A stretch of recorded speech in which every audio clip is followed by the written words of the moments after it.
ಈ ವಿಡಿಯೋದಲ್ಲಿ ನಾನು 1 ಕಪ್ ಕಡಲೆ ಬೀಜದಿಂದ ರುಚಿಯಾದ ಸಾಫ್ಟ್ ಆದ ಬಾಯಲ್ಲಿಟ್ಟರೆ ಕರಗುವಂತಹ ಸಿಹಿ ತಿಂಡಿ ಮಾಡೋದನ್ನು ತೋರಿಸ್ತಾ ಇದ್ದೀನಿ.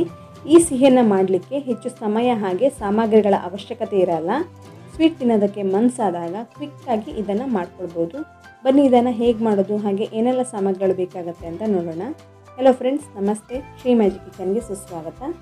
ಮೊದಲಿಗೆ ನಾನಿಲ್ಲಿ 1 ಕಪ್ ಕಡಲೆ ಬೀಜವನ್ನು ಒಂದು ದಪ್ಪ ತಳದ ಪಾತ್ರೆಗೆ ಹಾಕ್ಕೊಳ್ತಾ ಇದ್ದೀನಿ. ಇದನ್ನು ಚೆನ್ನಾಗಿ ಹುರ್ಕೊಳ್ತಾ ಇದ್ದೀನಿ. ಗ್ಯಾಸ್ ಫ್ಲೇಮನ್ನು ನಾನು ಮೀಡಿಯಂ ಫ್ಲೇಮಲ್ಲಿ ಇಟ್ಕೊಂಡೆ ಇದನ್ನು ಚೆನ್ನಾಗಿ ಹುರ್ಕೊಳ್ತಾ ಇದ್ದೀನಿ.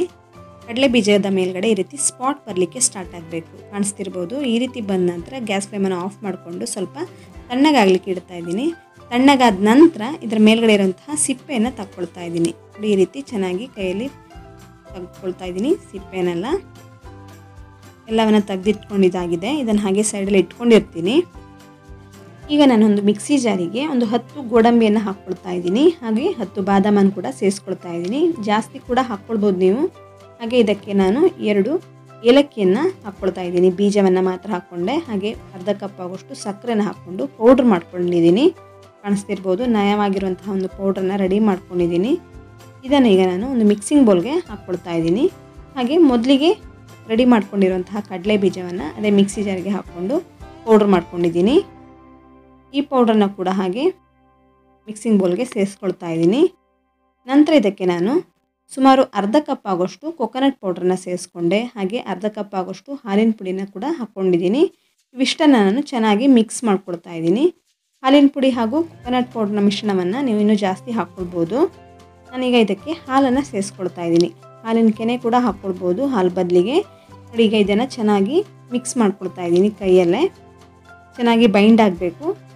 ಎಷ್ಟು ಹಾಲು ಬೇಕೋ ಅಷ್ಟು ಹಾಕ್ಕೊಂಡು ಮಿಕ್ಸ್ ಮಾಡ್ಕೊಳ್ಳಿ. ಜಾಸ್ತಿ ಹಾಲನ್ನು ಹಾಕ್ಕೊಳ್ಳಿಕ್ಕೆ ಹೋಗಬೇಡಿ, ನೀರಾಗಿಬಿಡುತ್ತೆ. ನೋಡಿ, ಈ ರೀತಿ ಒಂದು ಮುದ್ದೆ ಆಗೋ ತನಕ ಇದನ್ನು ಚೆನ್ನಾಗಿ ಮಿಕ್ಸ್ ಮಾಡ್ಕೊಳ್ಳಿ.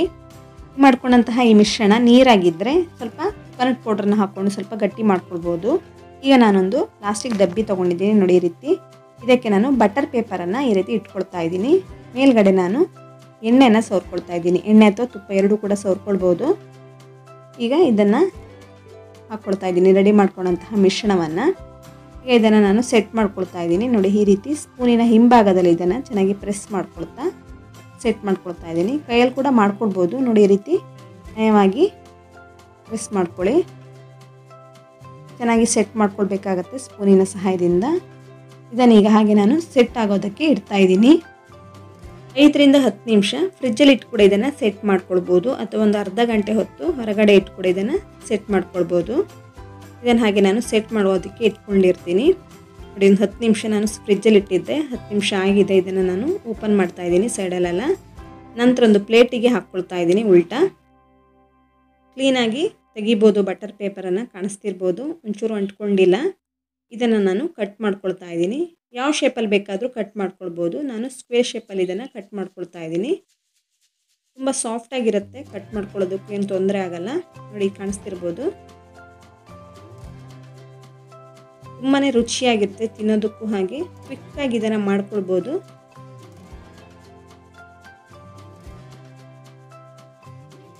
ಮನೇಲಿ ಕಡಲೆ ಬೀಜ ಇದ್ದರೆ ಈ ರೀತಿ ಒಂದ್ಸಲ ಟ್ರೈ ಮಾಡಿ ನೋಡಿ.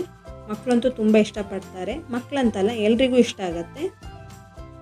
ಮೇಲ್ಗಡೆ ನಾನು ಡ್ರೈ ಫ್ರೂಟ್ಸನ್ನು ಇಟ್ಬಿಟ್ಟು ಇದನ್ನು ಸರ್ವ್ ಮಾಡ್ತಾ ಇದ್ದೀನಿ. ಬಾಯಲ್ಲಿಟ್ಟರೆ ಕರ್ಗೋಗ್ಬಿಡುತ್ತೆ, ಅಷ್ಟು ರುಚಿಯಾಗಿರುತ್ತೆ. ಆರೋಗ್ಯಕ್ಕೂ ಸಹ ತುಂಬ ಒಳ್ಳೆಯದು, ಯಾಕೆಂದರೆ ಕಡಲೆ ಬೀಜನ ಉಪಯೋಗಿಸಿರೋದ್ರಿಂದ. ಒಂದ್ಸಲ ಇದನ್ನು ಟ್ರೈ ಮಾಡಿ ಹೇಗಿದೆ ಅಂತ ನನಗೆ ಕಮೆಂಟ್ ಮಾಡಿಬಿಟ್ಟು ಹೇಳಿ. ಫ್ರೆಂಡ್ಸ್, ನೀವೇನು ಶ್ರೀ ಮ್ಯಾಜಿಕ್ ಕಿಚನನ್ನು ಸಬ್ಸ್ಕ್ರೈಬ್ ಆಗಿಲ್ಲ ಅಂದರೆ ಸಬ್ಸ್ಕ್ರೈಬ್ ಮಾಡ್ಕೊಳ್ಳಿ. ಹಾಗೆ ಪಕ್ಕದಲ್ಲಿರುವಂತಹ ಬೆಲ್ಲೈಕನನ್ನು ಪ್ರೆಸ್ ಮಾಡಿ, ಲೈಕ್ ಮಾಡಿ, ಶೇರ್ ಮಾಡಿ, ಹಾಗೆ ಕಮೆಂಟ್ ಮಾಡಿ. ಧನ್ಯವಾದಗಳು.